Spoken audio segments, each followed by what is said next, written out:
El principio y fundamento nuestro es la escucha. O sea, el misterio que Dios que habla es la escucha. Es la actitud primera y fundamental del creyente, la escucha. Como Dios se ha comunicado, lo primero que tengo que hacer es recibir esa comunicación de Dios, ¿no? Esto aparece ya desde el comienzo, ¿no? Fíjese que los bendijo diciéndoles. En el texto del Génesis, Dios dijo, así fue, sean fecundos. Pero cuando llega la creación del hombre y la mujer, les dice, les habla a ellos. Comienza el diálogo, comienza la historia de la salvación. Hay una diferencia. Dios comienza a dialogar, les dice a ellos. El texto hebreo es claro porque hay una preposición aparte, la gente ahí. O sea que se ve claro. Después las traducciones mucho no va diciendo, ¿no? Por eso Dios nos crea por su palabra y nos crea para el diálogo personal con Él. Ya desde la creación Dios nos habla.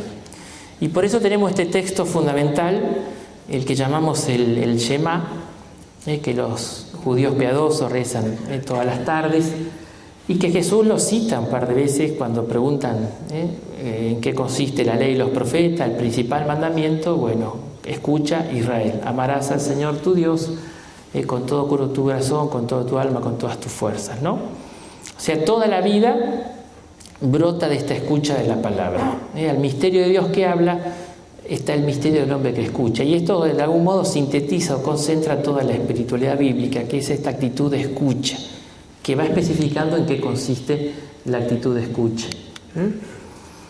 Es una invitación, en primer lugar, al silencio, ¿no? Exterior, interior, ¿no? Hay que desocupar el corazón para poder escuchar la palabra. Segundo, el desierto es el lugar de la palabra, ¿no? Ahí los autores judíos juegan porque dabar es palabra, ¿no? Min dabar es de la palabra, midbar es desierto.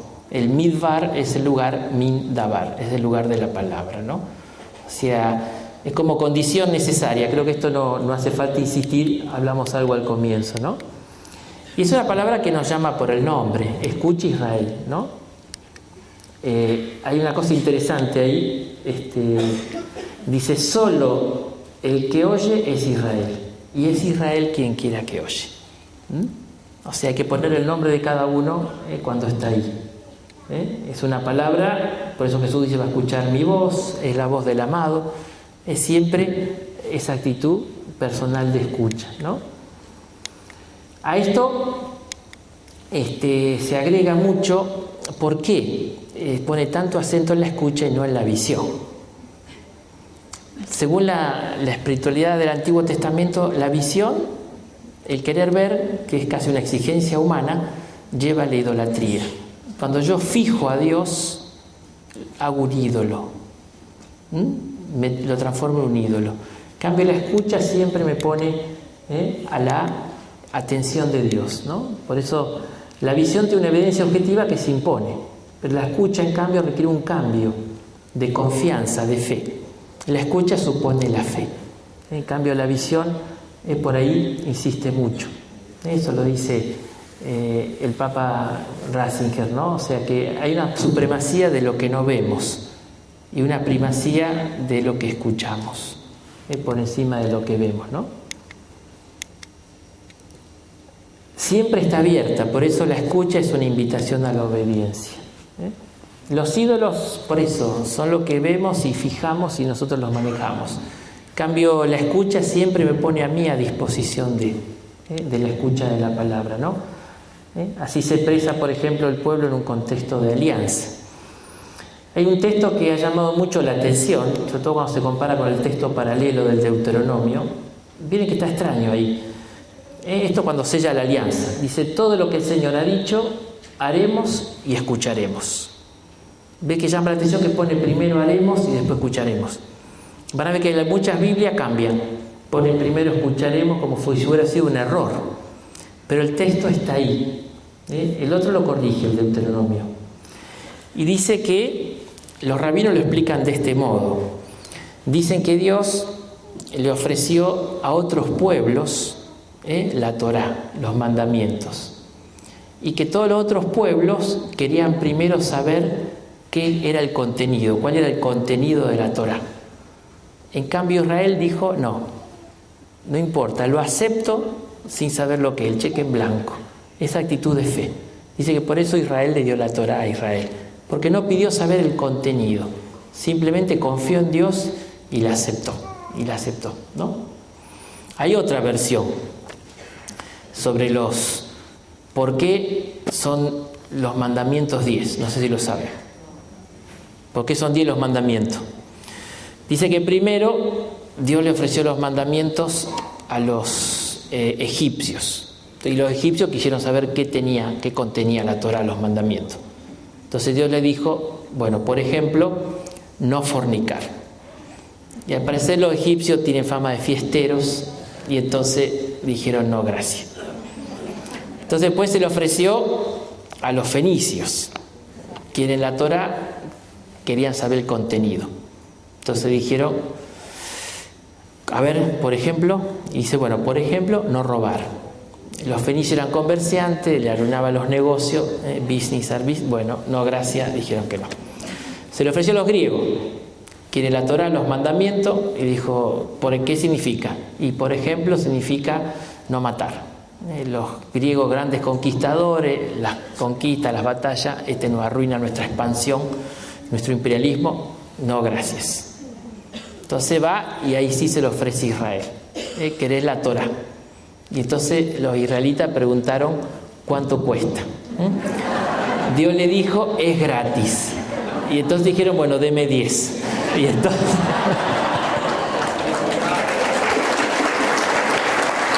quedan 5 minutos. Así que bueno, pero fuera de broma, es el tema de la primacía del escuchar, ¿no? De cómo llegan los mandamientos, ¿no? Y hay una estrecha relación entre el amor y la escucha. Habrán conocido esas personas, hay pocas, gracias a Dios, que están tan llenas de sí mismos que solo hablan de sí mismos y no escuchan. En cambio, para tener actitud de escucha hay que estar un poco vacío de sí mismo, ¿no? O sea, por eso está con esto, ¿no? Y después lo que sigue, vamos a 1200 por hora, no importa. Después queda ahí, Rubén lo sube en la web. Pero le resumo esto, ¿no? O sea, la palabra acompaña toda la vida. En tus labios, en tu corazón, cuando te acuestes, cuando toda la vida está animada por la palabra. Toda la vida del israelita, incluso hacia las generaciones futuras, está toda la vida animada por la palabra. No es simplemente oír, escuchar es llevar a la práctica, vivirla, toda una vida animada por la palabra de Dios, ¿no? El joven Samuel también habla, Señor, que tu siervo escuche. Esa actitud de escucha que está pidiendo, ¿no? Dios se revela a Samuel, ahí en Silo. Samuel es el primero de los reyes, el primero de los profetas después de esa época, el último de los jueces, ¿no? Y después también, bueno, lo que daba título, ¿no? Esta famosa frase que las traducciones no suelen respetar, Fíjense, la Biblia de Jerusalén, el Biblia del pueblo de Dios. Él concede un corazón atento, dice. El otro dice un corazón comprensivo. Pero dice Lev Yemoa, un corazón que escuche. Lev Yomea, es un corazón que escuche. Porque si escucha, va a saber discernir entre el bien y el mal. Va a saber gobernar. Salomón está asustado porque tiene el peso de ser rey. Pídeme lo que quiere y te lo voy a dar. Y lo fundamental es un corazón que escuche. Si escucho a Dios, voy a saber gobernar. Si escucho a Dios, voy a saber discernir. Por eso el principio y fundamento es un corazón que escuche. Alguien que sepa escuchar la palabra, ¿no? Después lo explica. Te doy un corazón sabio, inteligente, como no ha tenido nadie. Pero el corazón sabio e inteligente es sobre todo un corazón que ha escuchado, que ha sabido escuchar la palabra, ¿no? Bien. A ver si ponemos una cosa, Rubén, la penúltima, así terminamos. El profeta también,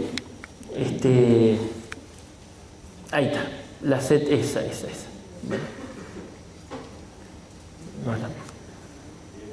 No. Si no voy a 1000 por hora, pero bueno.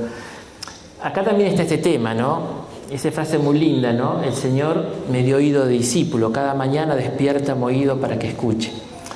Yo insisto, la escucha de la palabra tiene que ser diaria y matinal. Todo nuestro día tiene que estar marcado por la escucha de la palabra. Y es un don. Dios me abre el oído para que escuche. Dios me da la gracia, Dios me habla cada día. Y me abre el oído para que escuche, el Espíritu Santo. Y esa es la vida del creyente, del cristiano, esa es la vida de la iglesia. Por eso hay una primacía incluso del escuchar en la palabra de Dios, ¿no? Esto también, no importa, hay como una comparación con la situación de la iglesia de Lucas. Hay un montón de cosas que están todas después ahí en el Power, ¿no? Porque es muy parecido la situación de la iglesia de San Lucas, ahí está, perfecto, con nuestra situación, porque había una caída del fervor apostólico muy marcada. Y entonces San Lucas, ¿qué hace? Y pone una gran insistencia en la necesidad de volver a escuchar la palabra. La pone a María, que es la que escucha la palabra, pone también a María sentada a los pies, escuchando la palabra, la mejor parte que no le será quitada, la escucha de la palabra. Ahí había una cosa interesante, pero bueno. Todo se quedan con hambre, es lo bueno. Todos 50 minutos, porque empezamos 2 y 10, pero bueno, ya me pasa factura. ¿Y ahí qué pasó? Bueno, no importa. Ahí está, déjalo ahí que ya me guío. Providencialmente, y no se asuste que termino en 3 minutos, como piden acá. No, justo el miércoles cayó en mis manos un librito creo que fue el primer diácono permanente en la Argentina, un santafesino, César Actisbru, que yo conocía de la Semana de Teología, que se llama María, la del oído fecundo. Me reencantó. María, la del oído fecundo. Dice que viene, a ver si está por ahí. No. Ahí está, San Efrén y San Zenón. Dice que la palabra entró por el oído en María. Es como se dio la encarnación en María. Y estos dos padres del siglo IV, Zenón y San Efrén de Siria, los dos dicen que entró por el oído. Entonces él dice la idea del oído fecundo. María, la del oído fecundo. Y es realmente así, ¿no? La Virgen vivió de modo incomparable esto y es el modelo, ¿no? Ella se educó en la familiaridad con la palabra de Dios, a través de la vivencia que tenía el pueblo de Israel, de la Escritura. María también, en la anunciación a Pentecostés, siempre toda su vida fue meditar, interiorizar, vivir la palabra, ¿no? Todo el tiempo, toda su vida bajo el signo de la palabra, ¿no? Por eso fue la del oído fecundo. María escucha la palabra, la cree, la medita, la valora, la acepta, la practica, la comunica. Podríamos ser el gran modelo de la escucha oyente de la palabra en la vida, ¿no? Por eso es tan fundamental. Y es lo que dice Benedicto, ¿no? María es dichosa porque tiene fe, porque ha creído y en esta fe ha acogido en el propio seno al Verbo de Dios para entregarlo al mundo. Para entregarlo al mundo. Creyó y se dejó transformar por la palabra. Por eso, dice el Papa, recuerdo a todos los cristianos que nuestra relación personal y comunitaria con Dios depende del aumento de nuestra familiaridad con la palabra divina. La familiaridad con la palabra nos da el encuentro con Dios, ¿no? Y la presencia del Espíritu. Solo desde ahí podemos animar la pastoral, ¿no? Por eso nuestra jornada está marcada por este encuentro con el Padre, ¿no? Hacer silencio para escuchar, ¿no? Y por la acción del Espíritu Santo sigue morando en nuestra vida, ¿no? Mire esta frase de San Ambrosio. Todo cristiano que cree, concibe y genera el Verbo de Dios. Si hay una sola madre de Cristo según la carne, la Virgen, según la fe, en cambio, Cristo es el fruto de todos. Cristo es el fruto de todos. O sea, cada cristiano que cree, concibe. San Agustín decía que la Virgen primero concibió en su inteligencia por la fe, ¿no? Y después en su seno. Y nosotros por la fe entonces podemos concebir a Cristo, ¿no? Y es la forma de transmitirlo y esa es la animación, ¿no? Quería terminar con un ícono. Este es un ícono ruso que dice que fue uno de los pocos que se salvó de la destrucción que hubo en Rusia, en una época de muchos conflictos, ¿no? Dicen que es del siglo XIII aproximadamente, ¿no? Dice, un autor lo explica, ¿no? Más o menos lo ven, dice: la grandiosidad de formas y colores, el fondo dorado, la ausencia de perspectiva, la armonía que se respira en la composición, la serenidad de los rostros. Todo es una invitación al creyente a entrar en el ámbito divino, solo accesible a los ojos contemplativos, a través de la ventana abierta del ícono. El iconógrafo ha reducido la escena a lo esencial: los personajes indecorados que distraigan la atención de lo sublime. A la derecha, una mujer en pie, vestida como Madre de Dios. Azul oscuro la túnica y rojo púrpura el vestido superior. Sobre una especie de alfombra o podio para indicar su dignidad. Su rostro, de ojos grandes, está ligeramente inclinado a su interlocutor. Rostro de Gabriel. Es el primero, es primoroso por sus proporciones y detalles. El rostro de Gabriel. Como manda la tradición iconográfica, pero se ha perdido. Con su mano derecha hace el gesto griego de la palabra, cumpliendo su misión de mensajero de Dios. María no habla, recibe. Por eso su mano derecha está vuelta hacia el corazón, donde guarda la palabra y la medita asiduamente.